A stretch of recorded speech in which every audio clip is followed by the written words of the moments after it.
انہوں نے lock down نہیں کیا اس کے پریزیڈنٹ نے, تو آج وہ 50,000 لوگ مر چکے ہیں, اس سے بھی زیادہ. تو ہر ملک اپنے اپنے, کسی کو اندازہ نہیں تھا. میں آج ایک صرف اس کامنٹ کے اوپر آج بات کرنا چاہتا ہوں کہ بار بار یہ کہا جا رہا ہے کہ کنفیوژن تھی. اسپیکر صاحب, اگر کسی ملک کی گورنمنٹ میں کنفیوژن نہیں تھی وہ ہماری گورنمنٹ تھی پہلے دن سے. میں آج اپنے اپوزیشن ممبرز کو کہتا ہوں, 13 مارچ کو ہم نے لاک ڈاؤن کیا. 13 مارچ سے لے کے آج تک میری ایک سٹیٹمنٹ بتا دیں جس میں تضاد ہو. جو میں 13 مارچ سے کہہ رہا تھا, آپ کو ٹائم ملے گا پلیز, میں ابھی آپ کو کہتا ہوں, میں آپ کو چیلنج کرتا ہوں. میں نے کانسٹنٹلی 2 چیزوں پہ بات کی کہ کرونا اگر آپ کر سکتے ہیں, اگر آپ کی سنگاپور کی آبادی ہے, اگر آپ کے پاس $50,000 پر کیپٹا انکم ہے, اگر آپ کی نیچرل سوشل ڈسٹنسنگ ہے, تو سب سے بہترین چیز اس کو روکنے کی ہے کہ بالکل کرفیو لگا دو. میں نے تو یہ پہلے دن سے کہا, لیکن میں نے یہ بھی کہا کہ جو ہمارا ملک کی کنڈیشنز ہیں, ہمیں یہ سوچنا پڑے گا کہ اگر ہم یہ کرنے جا رہے ہیں تو وہ غریب طبقے کے اوپر کیا امپیکٹ پڑے گا. یہ کنسسٹنٹ میری سٹیٹمنٹس رہی ہیں. میں آپ کوئی اٹھا کے دیکھ, اب تو بڑا آسان ہے, سوشل میڈیا پہ ساری تقریریں آپ کے سامنے ہیں.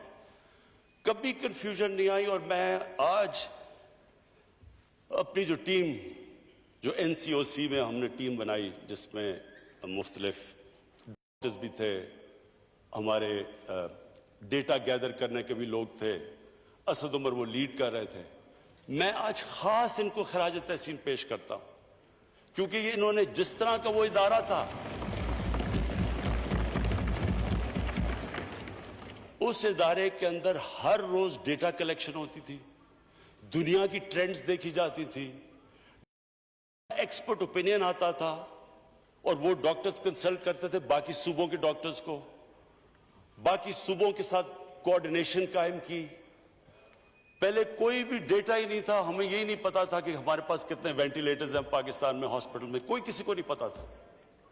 ہمیں یہ کوئی اس طرح کے ہمارے پاس پاکستان میں انٹینسو کیئر بیڈز کتنے ہیں, ٹرینڈ سٹاف کتنا ہے, یہ کوئی ڈیٹا اویلیبل نہیں تھا. یہ NCOC نے ہر روز میٹنگز کر کے ڈیٹا اکٹھا کیا.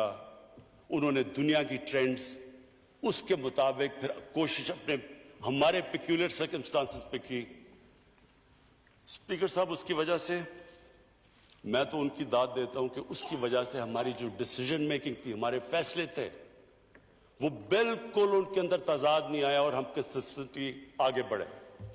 اب وہ دیکھیں, 2 طرف سے تنقید تو ایک طرف سے ہوئی کہ آپ نے پوری طرح لاک ڈاؤن لگا دینا ہے. ہندوستان کی جو آج رپورٹس ساری دنیا کے اندر آ رہی ہیں, کل نیو یارک ٹائمز کے اندر آئی ہے رپورٹ, جو تباہی ہندوستان میں کمپلیٹ لاک ڈاؤن سے جو ہوئی ہے, وہاں فگرز ہیں کہ 34% لوگ شدید غربت میں پڑ گئے ہیں, غریب کچلا گیا ہے. لاک ڈاؤن لگایا, سوچا ہی نہیں کہ غریب آدمی کدھر جائے گا. ہزاروں لاکھوں لوگ سڑکوں کے اوپر نکلے ہوئے ہیں, بیچارے بیگ اٹھا کے ٹرانسپورٹ کر دی, سڑکوں کے اوپر لوگ مر گئے. یہ جو سٹڈی آئی ہے جو اب ہندوستان کی, کہ اس لاک ڈاؤن جس طرح کا اب سب کے سامنے ہے کہ اس لاک ڈاؤن کا کس طرح کا امپیکٹ پڑا, ایک انسانوں کے اوپر غربت پہ, اور دوسرا آج ہندوستان کی ریٹ دیکھیں, آج وہاں کا جو کرونا وائرس کا جو سپریڈ ہے وہ پاکستان سے کم ہے, ہمارے سے زیادہ تیزی سے سپریڈ کر رہا ہے. وہاں بھی مشکل ہے ہسپتالوں میں, ممبئی کے اندر, دلی کے اندر لوگ باہر کھڑے ہوئے ہیں, ہسپتال بھرے ہوئے ہیں. تو میں آج اسپیکر صاحب پھر سے اپنی ٹیم کو خراج تحسین پیش کرتا ہوں. کبھی ہمارے میں کنفیوژن نہیں تھی, کبھی کوئی کنفیوژن نہیں تھی, جو ہر روز میٹنگ کر کے اب تک ہم یہاں پہنچے. لیکن میں آج اپنی ساری قوم کو یہ بتانا چاہتا ہوں کہ یہ بڑا مشکل مرحلہ ہمارے سامنے آج ہے. ہمارا جب ہم نے یہ کھولا اور کیوں کھولا ہم نے؟ سب سے پہلے ہم نے کھولا کنسٹرکشن. آج ساری دنیا کہہ رہی ہے کہ لاک ڈاؤن سے نقصانات زیادہ ہیں. جو کرونا کا کنٹرول ہے وہ اتنا نہیں ہوتا، نقصان زیادہ ہوتا ہے. ہندوستان کی اگزامپل کے علاوہ آج آپ امریکہ میں دیکھ لیں، دنیا کا سب سے امیر ملک، وہاں دیکھیں نیو یارک میں کیا ہوا. آج 23 اسٹیٹس کے اندر کرونا بھی بڑھ رہا ہے اور وہ لاک ڈاؤن بھی کھول رہے ہیں. جو دنیا کا سب سے امیر ترین ملک ہے وہ بھی یہ ریئلائز کر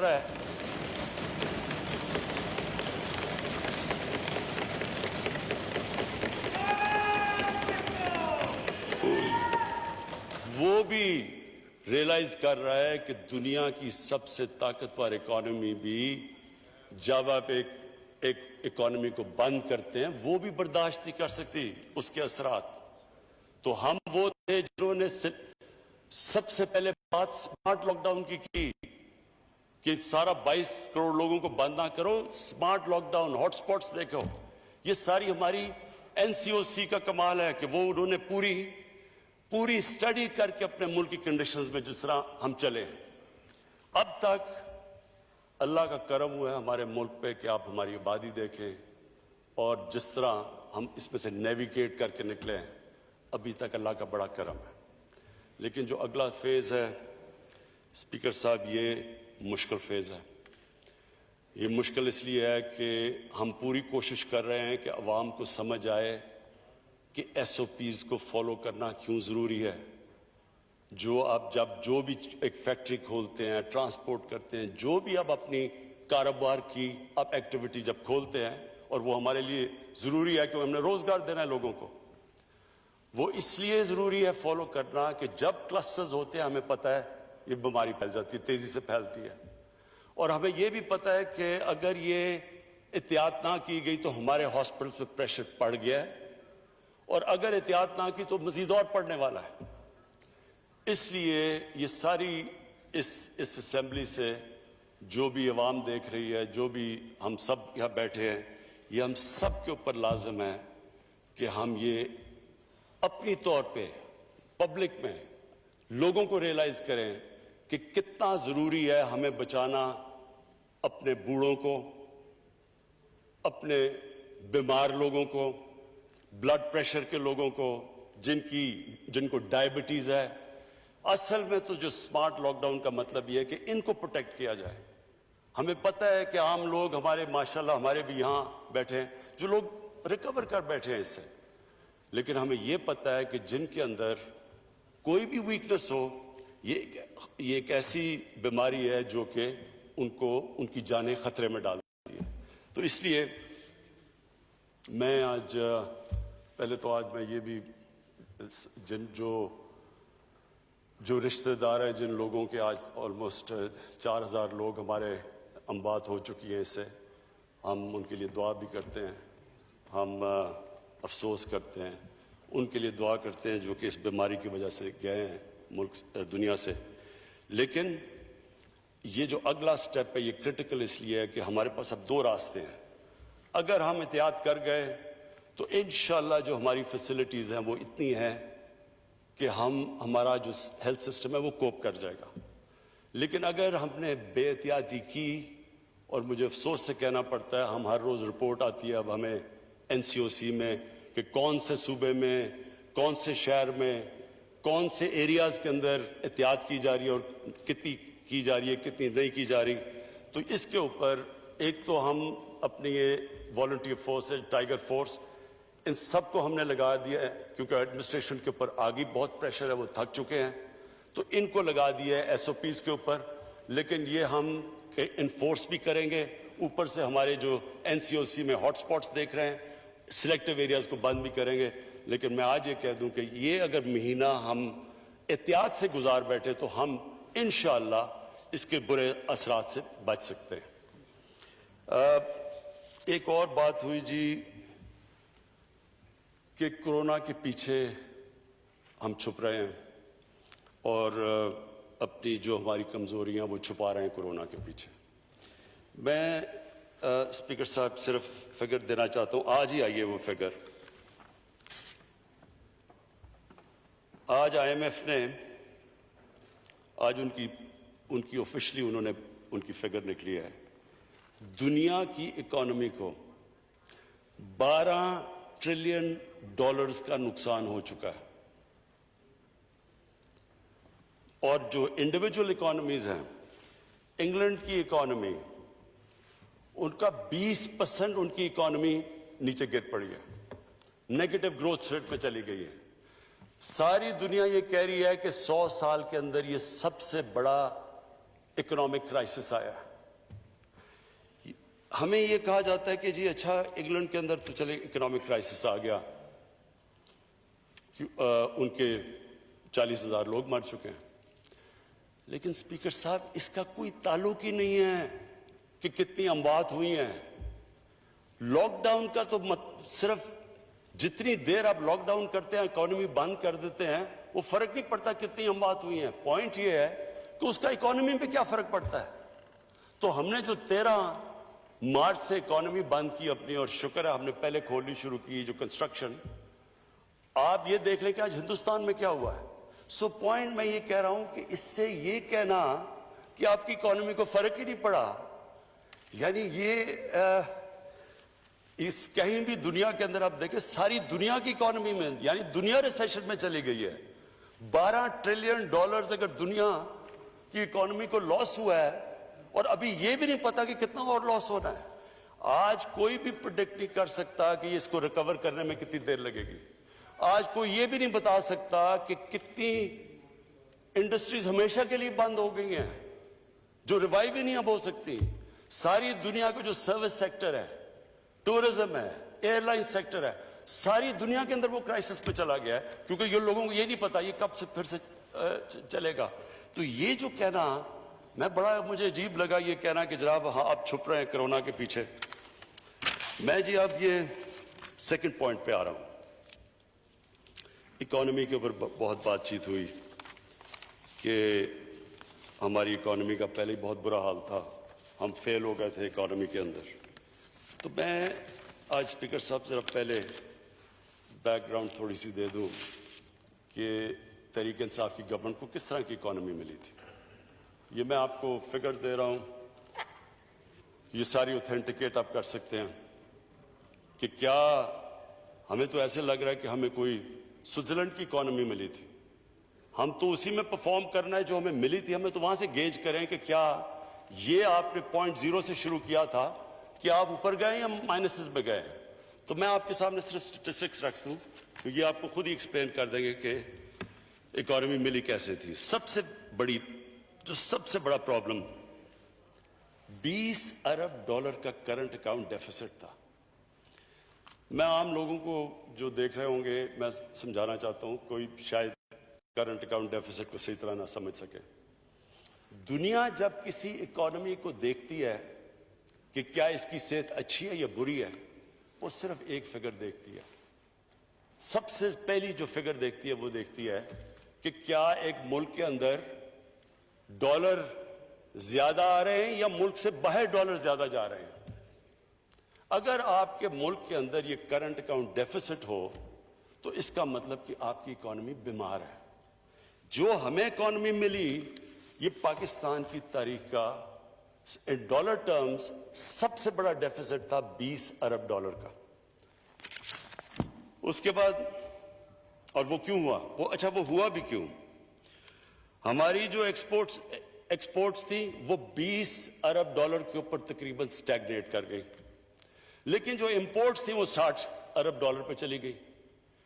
جب اتنا بڑا تضاد امپورٹ اور ایکسپورٹ پہ ہو تو اس کا سب سے بڑا امپیکٹ کدھر جا رہا تھا, ایکسچینج ریٹ کے اوپر. ڈالر کم ہو جاتے ہیں, ڈالر کی قیمت اوپر, روپے کی قیمت نیچے, تو پرابلمز تو سارے ادھر سے شروع ہو جاتے ہیں. جب ہم آئے تو سب سے بڑا مسئلہ کیا ہوا, مہنگائی. اب مہنگائی کیسے نہ ہوتی. مہنگائی جب روپیہ پہلے 104 پہ تھا, جب ہمیں ملا, جب تک ہماری باری 122 پہ ہو گیا, اور وہ ہمارا جا کے اینڈ میں روپیہ پہلے گرا اور پھر سٹیبلائز کر گیا جو ہم نے قدم اٹھائے.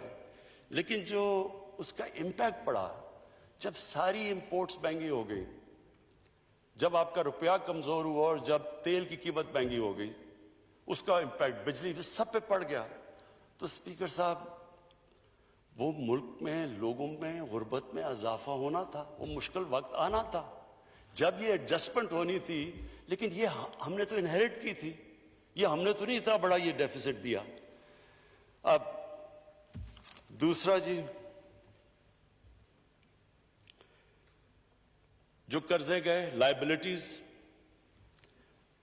2013 میں 16 ٹریلین 16,000 ارب روپے کا قرضہ تھا. جب ہماری باری آئی تو وہ ٹوٹل لائبلٹی 1,000 ارب پہ پہنچ گئی. سال جو ہم نے جتنی کلیکشن کی, وہ پہلا سال ویسی مشکل تھا, آدھا اس کا چلا گیا ان کے قرضوں کی قسطیں, ان کے لیے ہوئے قرضوں کی قسطیں ادا کرنے میں. خود سوچے کہ اس کے بعد کتنا پیسہ رہ گیا سارا ملک چلانے کے لیے. جو ریزروز تھے ان کے 20 ارب ڈالر کے ریزروز تھے, وہ کریش کر کے 10 ارب ڈالر پہ آگے جب ہمیں گورنمنٹ ملی. اور میں آپ کو یہ بھی بتاؤں کہ حال یہ تھا شروع میں کہ ہمارے پاس پیسے نہیں تھے, جو لائبلٹیز تھیں, جو ایکسٹرنل لائبلٹیز تھیں, ہمارے پاس پیسے نہیں تھے. اسپیکر صاحب, دنیا میں گئے, اپنے دوستوں کے پاس گئے, پیسے مانگنے گئے کہ جناب ہمارے پاس ریزروز نہیں ہیں, ہماری مدد کریں. دیکھیں اسپیکر صاحب, میں اس ملک کا سب سے بڑا فنڈ ریزر ہوں, 30 سال سے پیسے اکٹھے کر رہا ہوں. مجھے کبھی شرم نہیں آئی پیسے اکٹھے کرتے ہوئے جب میں پاکستانیوں سے پیسے اکٹھے کرتا ہوں اپنے ملک کے لیے,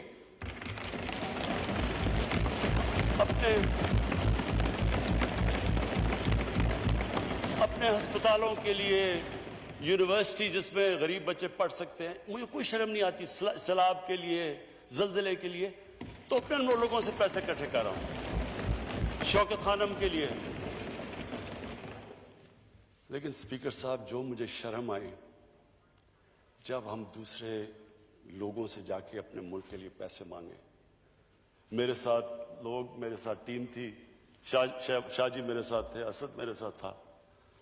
دیکھیں, آپ جو مرضی کر لیں, آپ کا جتنا مرضی وہ خیر خواہ ہو, دوست بھی ہو, لیکن جب آپ ہاتھ پھیلاتے ہیں نا کسی کے سامنے, اس کی آنکھوں میں ایک لک آتی ہے, اور وہ صرف میرے لیے شرم کی بات نہیں, میرے ملک کے لیے, کہ میں ملک جب جا کے کسی سے پیسے مانگتا ہے, اور وہ ہم کیوں مانگ رہے تھے, ہمارے پاس پیسے نہیں تھے, ہم ڈیفالٹ کرنے کے سٹیج پہ آئے ہوئے تھے.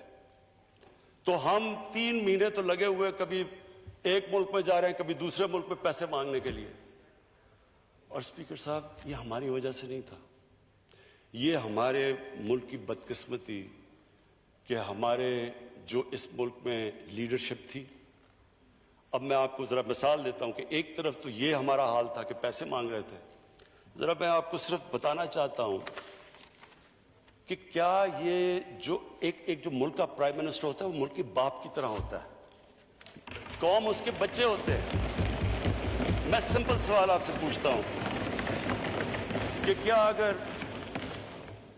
اگر میرے بچے بھوکے ہیں, اگر میں بچوں کو صحیح علاج نہیں کروا سکتا, تو کیا میں ایک بادشاہ کی طرح رہوں گا اور بچے میرے بھوکے رہیں گے؟ کیا میں اپنے خرچے نہیں کٹ کروں گا؟ میں صرف آپ کو یہ اس لیے بتا رہا ہوں کہ یہ مائنڈ سیٹ ریفلیکٹ کرتا ہے. اسپیکر صاحب, میں واشنگٹن گیا, ٹوٹل پیسہ جو میں نے خرچ کیا $67,180. یہ میرا سارا ٹرپ کا تھا. ٹھہر جائے ایک منٹ پہلے. نواز شریف نے وہی ٹرپ کی واشنگٹن کی, $549,000. آصف زرداری نے وہ ٹرپ کی $752,000. اب میں صرف یہ پوچھ رہا ہوں کہ کیا وہاں جانے سے, اتنے زیادہ پیسے خرچ کرنے سے کیا ان کے حکمرانوں نے سمجھا ہوگا کہ یہ جو کتنے زبردست لوگ ہیں، یہ کتنے بڑے ہوٹل میں ٹھہر رہے ہیں؟ ایک طرف آپ پیسے مانگ رہے ہیں ان سے، دوسری طرف آپ اس طرح ٹھہر رہے ہیں۔ میں آپ کو کہتا ہوں کہ ویسٹرن ڈیموکریسی کے لیڈر اتنا پیسہ خرچ نہ کرے جو یہ ہیں۔ آگے آ جائے جی، یو این کی وزٹ، آصف زرداری نے خرچ کیا $1.3 ملین، $13 لاکھ۔ نواز شریف نے خرچ کیا $11 لاکھ۔ شاہد خاقان عباسی نے کیا $7 لاکھ۔ وہی ٹرپ میں نے $162,000 پہ کی، $1,62,000، 10 گنا زیادہ فرق۔ ڈیووس گئے، ڈیووس میں جناب گیلانی صاحب گئے تو انہوں نے $460,000 پہ کی، نواز شریف نے $762,000 پہ کی، شاہد خاقان عباسی نے $561,000 پہ کی، اور میں نے کی $68,000 پہ۔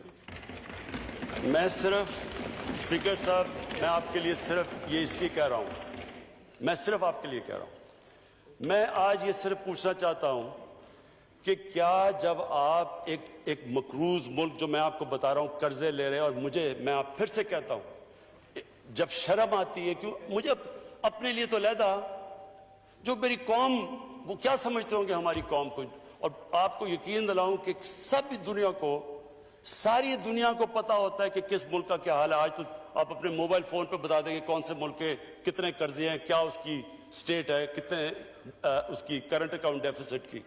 تو ایک طرف ہم قرضے لیتے جا رہے تھے، ہماری 10 سالوں میں لائبلٹیز گئیں 6,000 ارب سے 30,000 ارب پہ، لیکن جو لوگ اوپر بیٹھے ہوئے تھے، کیا ان کو نہیں پتا تھا کہ یہ ملک ایک ڈالر امپورٹنٹ ہوتا ہے؟ کیونکہ آپ ایک ملک کے اندر کلچر بناتے ہیں، آپ لوگوں کو بتاتے ہیں کہ ہمیں فکر ہے۔ جب میں فکر کرتا ہوں تو مجھے امید ہوتی ہے کہ باقی بھی سارے مجھے دیکھتے ہیں۔ میں نے اگر اپنا یہ جو سٹاف تھا میرا پرائم منسٹر ہاؤس کا، 534 کام کرنے والے تھے، وہ آدھے کر دیے، پیسہ ہم نے کم کر دیے، اور اسپیکر صاحب بھی اور بھی کم ہو سکتے ہیں، لیکن وہ سٹاف آج کل کے زمانے میں ان کو بے روزگار نہیں کرنا چاہتے تھے، ہم اور بھی کم کر سکتے ہیں۔ ہر جگہ جب کہ کہیں بھی دنیا میں جب ایک آسٹیریٹی، ایک ملک مشکل میں آتا ہے تو ایک پھر حکمرانوں اپنی اگزامپل سے لیڈ کرتے ہیں، وہ یہ نہیں کرتے کہ خود پیسے اور لوگوں کو کہیں کہ وہ پیسے نہ خرچ کریں۔ آگے آ جائے جی، اسٹیٹ بینک کی بوروئنگ جو ہمیں ملا 6 ٹریلین روپیہ خرچ کیا، 6,000 ارب روپیہ سپریم کورٹ سے لیا، جو ہم نے ختم کر دیا، ہم نے کوئی بورنگ نہیں کی۔ پھر جی جو 70% جو قرضے تھے، 70% وہ شارٹ ٹرم تھے، ہم نے آ کے الٹا کر دیا، ہمارے آج 76% قرضے لانگ ٹرم ہو گئے، ہم نے وہ چینج کر دیا ڈیٹ کا، کیونکہ شارٹ ٹرم زیادہ مہنگے ہوتے ہیں۔ میں صرف یہ یاد کرا رہا ہوں کہ یہ سچویشن تھا کیا۔ سرکولر ڈیٹ، انہوں نے 2013 میں ساری سرکولر ڈیٹ 480 یا جتنی بھی تھی انہوں نے واپس کر دی۔ اس کے بعد جب ہمیں ملی گورنمنٹ 1.2 ٹریلین روپیز کی سرکولر ڈیٹ پہنچ گئی، 1200 ارب۔ کانٹریکٹس، اب ہم پھنس کیسے گئے؟ سارے کانٹریکٹس پہلے کے سائن ہوئے ہیں۔ ہمارے دور میں تو مجھے کریکٹ کر دے اگر عمر یوں میں بیٹھا ہے، کہ ہمارے دور میں تو ایک ونڈ پاور کے کانٹریکٹ ہیں جو کہ 4 یا 5 سینٹ پہ ہوئے ہیں، باقی تو سارے پرانے کانٹریکٹس تھے۔ تو ایک تو ادھر پھنس گئے، بجلی مہنگی پروڈیوس ہو رہی ہے، بیچ رہے ہیں سستے، بیچ میں سرکولر ڈیٹ آ گئی۔ اس کے بعد گیس کے 15 سال کا کانٹریکٹ ہم نے LNG کا کر لیا، وہ ہم نے تو نہیں کیا۔ اب وہ گیس اسے آدھی قیمت کی بک رہی ہے، اس سے بھی کم، لیکن ہم 15 سال ہم نے تو نہیں کیا۔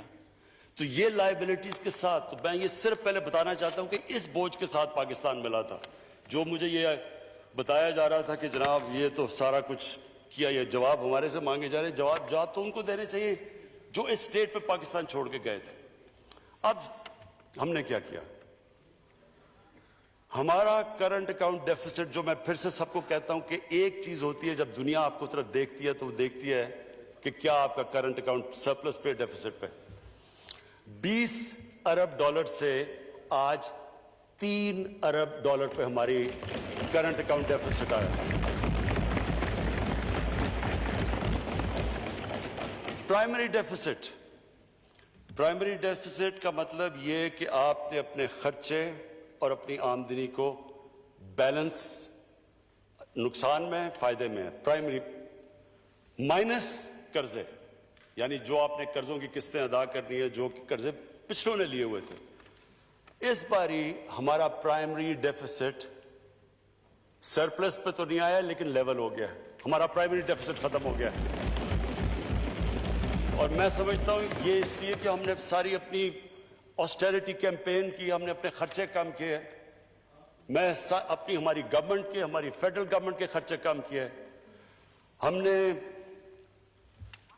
پاکستان آرمی کو کہا، پہلی دفعہ پاکستان کی فوج نہیں، یہ دوسری دفعہ ہے کہ انہوں نے ریل ٹرم سے اپنے خرچے کم کیے جبکہ ہندوستان اپنے خرچے بڑھا رہا ہے.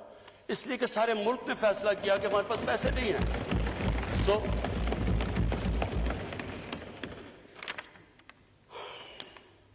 اس کے بعد جی جو چیز مجھے خاص خوشی ہے جو ہم نے کی وہ یہ کہ ہم نے جو غریبوں کے لیے، جو عام لوگوں کے لیے، جو ہمارا احساس پروگرام جو پاکستان کی تاریخ کا سب سے بڑا پروگرام ہے، عام لوگوں کو غربت سے نکالنے کا، پاورٹی ایلیویشن کا، اس کو اس برے وقت میں جبکہ کووڈ کے جو آخری یہ جو کوارٹر تھا ہماری کریش کر گئی، جس طرح ساری دنیا میں ریونیوز کریش کے جب ہمارے کر گئے تو اس کے ہم نے 208 ارب بلکہ کم نہیں کیا، احساس پروگرام کا ہم نے اس کی زیادہ بڑھا دیا. ٹیکس پہ آ جائیں جی. پچھلے 3 سال میں سب سے زیادہ ٹیکس اکٹھا ہوا 17% پہ. کووڈ سے پہلے جب یہ کرونا وائرس کی لاک ڈاؤن نہیں ہوا تو ہمارا 17% ہمارا ٹیکس کی گروتھ تھی. ہمارا نان ٹیکس ریونیو 33% بڑھا. ہماری فورن ڈائریکٹ انویسٹمنٹ 1 ارب ڈالر سے گئی 2.1 ارب ڈالر پہ ڈبل ہوئی فورن ڈائریکٹ انویسٹمنٹ. ہماری ریمیٹنسز میں 3% اضافہ ہوا. ہماری ایکسپورٹس مارچ کے اندر جب یہ کووڈ سے پہلے جو ہماری ایکسپورٹس تھی وہ پچھلے 10 سال میں سب سے تیزی سے آن اے منتھ بیسس ہماری ایکسپورٹس بڑھ رہی تھی. اور ہماری جو ریٹنگ تھی، جو کہ دنیا کی ریٹنگ ایجنسیز ریٹ کرتی ہے ملک کو، ہماری B3 پازیٹیو چلی گئی، یعنی کہ دنیا ریکگنائز کرنا شروع ہوگی کہ اکانومی ہماری امپروو کر گئی ہے. اور اب تک ہم 5,000 ارب روپے قرضے واپس کر چکے جو قرضے پچھلی حکومتوں نے لیے.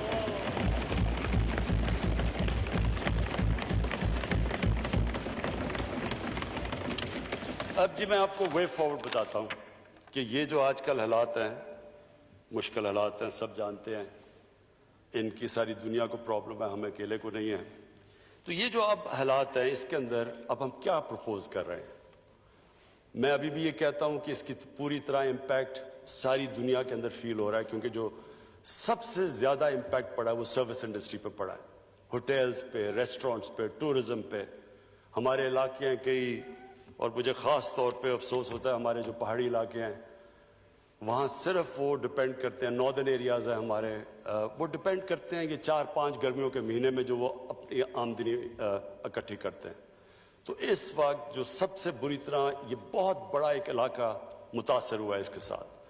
ہماری کوشش تو ہے کہ ہم کسی طرح SOPs کے ساتھ تھوڑی ٹورزم کھولیں، لیکن ہر وقت پریشر پڑا ہوا ہے کہ ایک طرف ہمیں فکر ہے کہ یہ وہ کرتے ہیں تو کرونا اوپر نہ چلی جائے، دوسری طرف لوگوں کی جانیں بچائیں، لوگ بھوکے نہ مر جائیں. تو یہ سب سے تو ابھی ہم کوئی پریڈکٹ نہیں کر سکتے کہ اس کا کتنا فال آؤٹ آئے گا. تو ہم اس کے لیے ویسے میں کہنا چاہتا ہوں کہ پوری طرح ہم تیار بیٹھے ہیں. ہم نے اسپیشل ریزرو کیے ہوئے ہیں کہ اگر ہمیں ضرورت پڑے تو ہم پیسے یہاں استعمال کریں. تو نمبر 1 ہم نے جو سب سے پہلے اپنا جو اکانومی کا